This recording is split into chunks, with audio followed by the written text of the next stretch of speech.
السلام علیکم، آپ دیکھ رہے ہیں حیرت انگیز سیریز پارٹ 2۔ 9 عمری میں ہی رابرٹ کلائیو کے اپنے ہم عمروں سے لڑائی جھگڑے قابو سے باہر ہونے لگے۔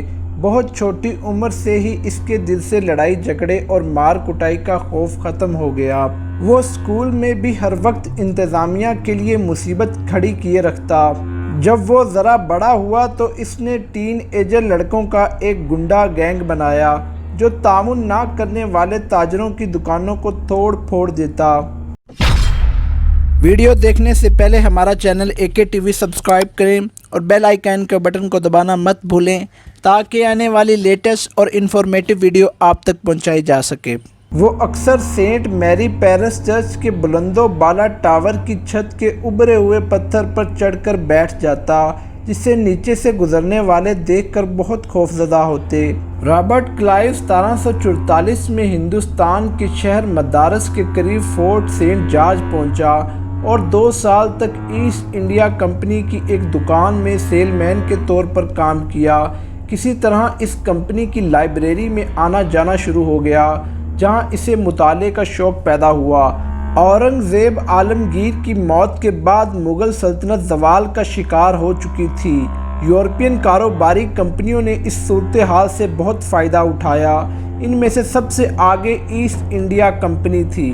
اپنے کاروباری مفادات کو تحفظ دینے کے لیے ان کمپنیوں نے اپنے ملکوں سے فوجی دستے بھی منگوانے شروع کر دیے۔ ایک دوسرے سے زیادہ سبقت لے جانے کے لیے یورپین کمپنیوں کی باہمی لڑائی بھی ہونے لگی۔ اس دوران فرانسیسی کمپنی نے مدارس میں ایسٹ انڈیا کمپنی کے علاقے پر دعویٰ کیا اور قبضہ کر لیا۔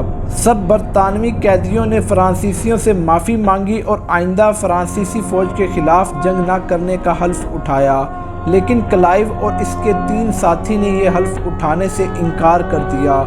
ایک رات گارڈ کی غفلت کا فائدہ اٹھاتے ہوئے رابرٹ کلائیو اور اس کے دوسرے ساتھی قید سے فرار ہونے میں کامیاب ہو گئے اور 50 میل دور ایک مضبوط برطانوی چوکی میں پہنچ گئے۔ وہاں جا کر رابرٹ کلائیو نے فیصلہ کیا کہ وہ کاروباری پیشے سے نکل کر ایسٹ انڈیا کمپنی کی فوج میں شامل ہوگا۔ رابرٹ کلائیو نے فوج میں داخل ہونے کے بعد اپنی صلاحیتوں اور کامیابیوں کی بنیاد پر تیزی سے ترقی کرنے لگا اور میجر جنرل کے عہدے تک پہنچ گیا۔ پھر اسے برٹش انڈیا کمپنی کا کمانڈر ان چیف بنا دیا گیا۔ اس نے بہت بڑے بڑے مارکے سر کیے۔ جنرل رابرٹ کلائیو کی فتوحات کی وجہ سے ایسٹ انڈیا کمپنی کے خزانے میں ہندوستان کی بے شمار دولت جمع ہونا شروع ہو گئی۔ اس وقت کے رواج کے مطابق فاتح سپہ سالار کو مفتوحہ خزانے میں سے کافی بڑا حصہ ملتا تھا، لیکن معروف برطانوی فلیٹ سرجن نے لکھا کہ جنرل رابرٹ کلائیو نے ہمیشہ مفتوحہ خزانے سے اپنا حصہ لینے سے انکار کر دیا۔ جنرل رابرٹ کلائیو نے بنگال میں ایسٹ انڈیا کمپنی کی سیاسی اور فوجی بالادستی قائم کی۔ یہ وہی جنرل رابرٹ کلائیو ہے جس نے بنگال کے سراج الدولہ کو شکست دی، جس کے بعد پورے ہندوستان میں ایسٹ انڈیا کمپنی کی حکومت کا آغاز ہوا۔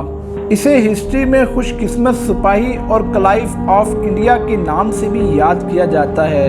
ہندوستان سے واپسی پر وہ برطانوی پارلیمنٹ کا ممبر بنا۔ اس کی تقریریں اور تحریریں برطانوی پارلیمنٹ کی دستاویزات کا اہم حصہ ہیں۔ کچھ عرصے بعد اس نے فرانس میں مستقل رہائش اختیار کر لی۔ اسی دوران اس کے سیاسی مخالفین نے اس پر ہندوستان میں ایسٹ انڈیا کمپنی کی ملازمت کے حوالے سے بدعنوانی کے الزامات لگائے۔ کرپشن کے الزامات کی مالیت صرف چند لاکھ پاؤنڈ تھی۔ رابرٹ کلائیو اپنے اوپر لگنے والے الزامات کا جواب دینے کے لیے رضاکارانہ طور پر فرانس سے واپس آیا۔ اس نے الزامات کے جواب میں کہا کہ ایسٹ انڈیا کمپنی کی تمام دستاویزات اور میرے سینئرز کی رپورٹیں اس بات کی گواہ ہیں کہ میں نے کبھی ایک پیسے کی بھی بددیانتی نہیں کی اور اپنا جائز ذاتی حصہ بھی کمپنی کے خزانے میں جمع کروایا ہے۔ اس کے باوجود میں ایسٹ انڈیا کمپنی کی ملازمت میں وصول کی گئی اپنی تمام تنخواہ رضاکارانہ طور پر دوبارہ برطانوی خزانے کو دیتا ہوں، اور اگر یہ بھی قبول نہیں تو میرے آباء و اجداد کی صدیوں سے موجودہ ساری دولت لے لیں، مگر میری عزت مجھے واپس لوٹا دیں۔ وہ رابرٹ کلائیو، جسے کلائیو آف انڈیا کہا گیا، جس نے ہندوستان میں برطانوی راج کی بنیاد رکھی اس نے چند لاکھ پاؤنڈ کے اپنے اوپر لگنے والے جھوٹے الزام کی بے عزتی برداشت نہیں کی اور 49 برس کی عمر میں موت کو سینے سے لگا لیا۔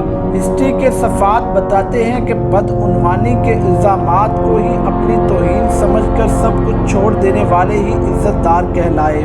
کیا پاکستان میں بھی حکمران کی کوئی ایسی مثال ملتی ہے جس نے اپنے اوپر لگنے والے الزامات کو اپنی ذات کی توہین سمجھتے ہوئے موت کو سینے سے نہ لگائے؟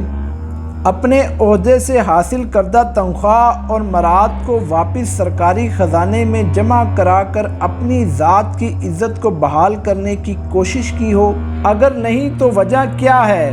اگر یہ وجہ تلاش کر لی جائے تو شاید ہمارے برباد حکمرانی ڈھانچے کو مستقبل میں آباد کرنے کی کوئی صورت پیدا ہو سکے۔ ویڈیو کو آخر تک دیکھنے کا شکریہ۔ اپنا خیال رکھیے گا۔ اللہ حافظ۔